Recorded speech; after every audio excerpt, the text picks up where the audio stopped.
What's up, everybody? How's everybody doing with your funky asses? It's good to hear, man. It's good to hear. So today's topic comes from let's see, first I'll read the question. Hey, Ben, I've often been told, hold on, alright. Hey, Ben, I've often been told that I am socially awkward. What does it mean to be socially awkward? What is being socially awkward, and what can I do to avoid being socially awkward? This comes from a Richard Suarez. He comes from okay, this guy comes from Mexico. Alright, I'm driving right now. I don't have time to try and decipher that 30-letter, 0-vowel, 22-syllable word of or city of yours. But I appreciate the fact that you're watching all the way from Mexico. Happy Cinco de Mayo, early. Anyways, socially awkward. That's a good one. There's a lot of things that people do to be socially awkward. Some people are aware of the fact that they are socially awkward, and some people are not aware of the fact that they're socially awkward. One of the things people do, and I'm guilty of this myself, when you go to shake somebody's hand, it's like, hey, Ben, how you doing? Nice to meet you. My name is so-and-so. They put their hand out to shake it, and I put the fist out. So now there's that awkward pause. Okay, do I open my hand and shake his hand, or is he gonna do the fist thing with me? Now we're thinking, okay, how are we gonna do this? Okay, something as simple as a handshake has now just been turned into this long drawn out thought process on what to do. I do that all the time. I don't really trust people as far as their cleanliness, because a lot of people like to go and take dumps and use the toilet and not use their hand, or not wash their hands. So I'm not big into shaking people's hand. Normally what I do is I do the old fist bump. You know, that's one thing. Another thing is, let's say you're driving down the road and everybody has done this. I don't care how cool you are or how cute or sexy you think you are. Everybody has done this. You're driving down the road. Before you get to your destination, you are now checking yourself out. You bring your mirror down. You look in. Make sure everything's in order. Make sure you don't have any doo-doo in your teeth. And then you see it. At this very moment, you see it. You see that you got a booger in your nose. So now the question is, what do you do? How do you address the problem? First thing people do is they'll look around and scope out the scene. Make sure the person over to the left isn't looking at me. Person to the right, okay, they're not looking at me. All right, now let me check the last thing. Look in the rear view. Make sure this person isn't all in my car, because we've all done that before. We've all looked in the person in front of us. We've looked in their rear view mirror to see what they're doing, and we've got some people digging in the nose before too. So you decide to go for it. You have your bat in the cave, your jumper, whatever you want to call it. So you go for it. Nobody's looking. You stick it up there. You go for it. You're trying to get it. And then at that very moment, you notice the guy over there is looking at you. That's awkward, man. That's awkward. Now you're thinking to yourself, you got your finger way up there in your brain.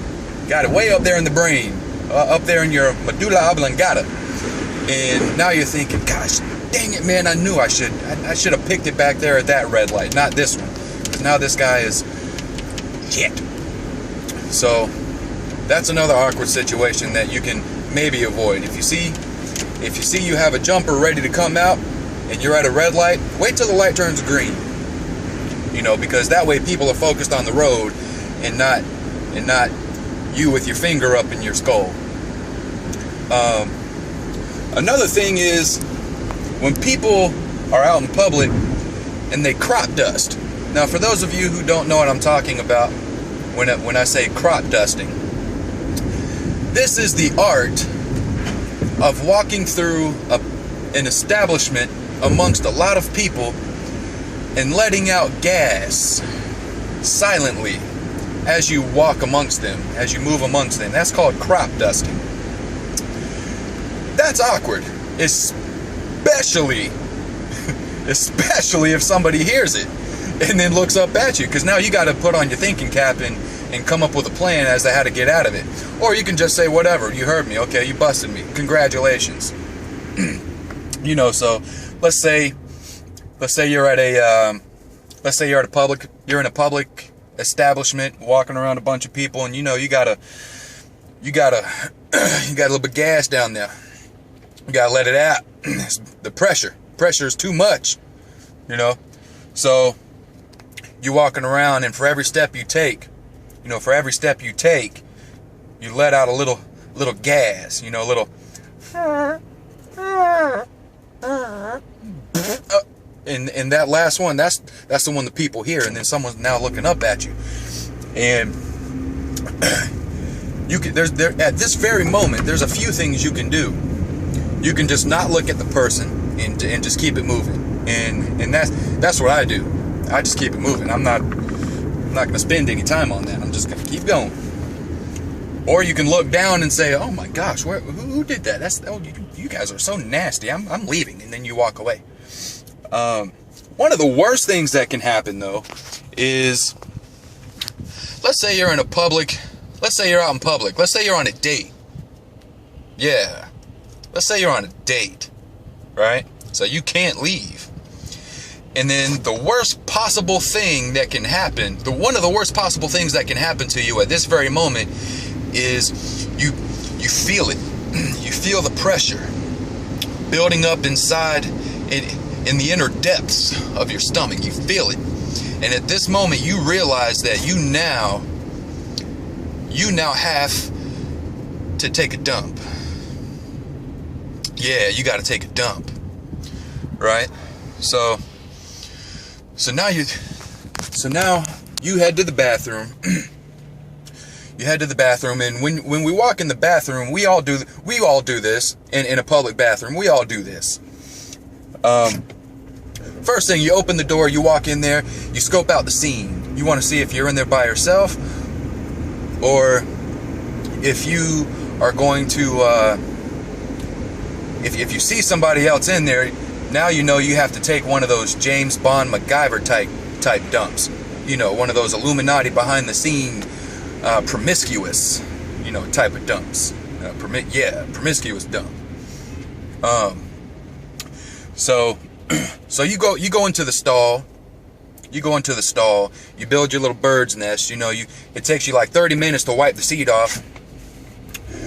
And this is one of those serious dumps too. This isn't one of those dumps to where you can just ignore it and hold it off, because as soon as you walk into the bathroom and you see somebody else in there, you start thinking to yourself, okay, can I just hold it? Maybe I can go find another bathroom that's a little more private. And at that very moment, your stomach is down there looking up at you, screaming at you, saying, "Hey, you son of a bitch, I'm just letting you know right now, if you walk out of this bathroom, all kinds of hell is going to break loose. I'm just letting you know right now. So you take your raggedy ass into that available stall and you show me some attention."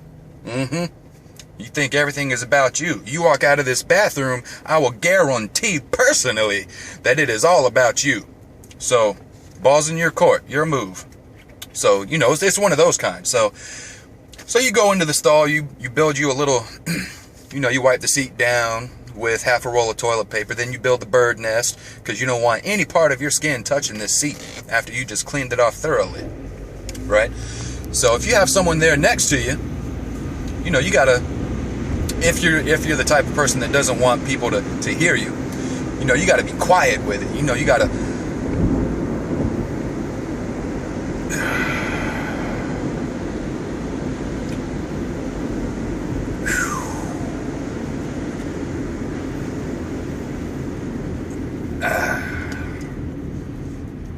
okay, you got to do one of those, because some people get embarrassed with it. they're sitting there, they got someone next to them, they don't want anybody to hear it, and they go, oh my God. Now they're thinking to themselves, oh my God, the person next to me just heard it. Oh man, oh my gosh, that's so embarrassing. That's a real struggle for some people. That is a real struggle for some people. I'm telling you, man, you have no idea.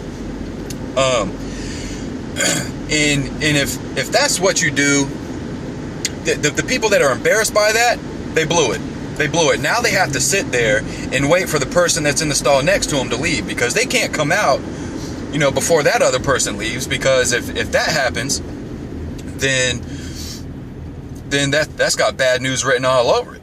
Because what'll happen is they'll come out of the stall and they'll make eye contact with the person that was in the other stall. And once that happens, now what that other person is doing while they're looking you in the eye is they're putting a face to the noises that they just heard in the stall next to them, and that face is your face, right? So that's awkward. That's just messed up. And those are a few scenarios that create social awkwardness. There's nothing you can do about it, especially with that last scenario. Sometimes we're just forced into socially awkward situations. So that's the way I look at it, man. I hope this was of some help to you, with all of your friends calling you socially awkward. So until next time, I hope you guys enjoyed the video. Like the video. It takes 2 seconds to like it. Share it. Tag everybody you can possibly tag in it. I appreciate it. And until next time, hey, like always, it's been real.